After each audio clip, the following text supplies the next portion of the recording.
ఎఫ్డీలో invest చేయడం బెస్టా, property మీద invest చేయడం బెస్టా?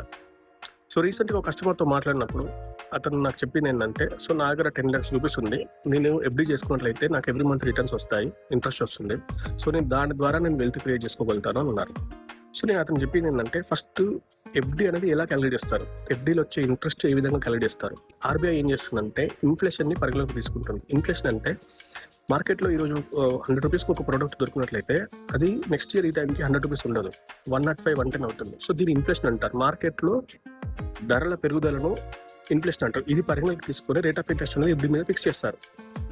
సో ఎఫ్డీ ద్వారా వచ్చిన ఇంట్రెస్ట్ తోటి మనమైతే వెల్త్ క్రియేట్ చేయలేమన్నమాట. అండ్ ఇంకొక విషయం ఏంటంటే, ఎఫ్డీలో వచ్చిన ఇంట్రెస్ట్ వాల్యూ ఎప్పుడైతే 10,000 రూపీస్ కన్నా ఎక్కువగా అవుతుందో దానిపైన కూడా మీరు మళ్ళీ ట్యాక్స్ అనేది పే చేయాల్సి వస్తుంది.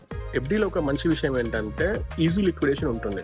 మనకి ఎప్పుడంటే అప్పుడు ఈజీగా మన మనీని మనం విత్డ్రా చేసుకోవచ్చు. సో ప్రాపర్టీలో ఈజీ లిక్విడేషన్ అనేది ఉండదన్నమాట. ఎఫ్డీలో మన అమౌంట్ డబుల్ అవ్వాలంటే మినిమం 7 to 8 years పడుతుంది.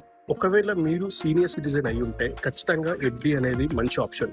ఒక మంచి లొకేషన్లో మీరు అదే 10 లక్షల రూపాయలు ఒక మంచి లొకేషన్లో మీరు ఇన్వెస్ట్ చేస్తే దాని రిటర్న్స్ అనేవి మనం ఎక్స్పెక్ట్ చేయలేము.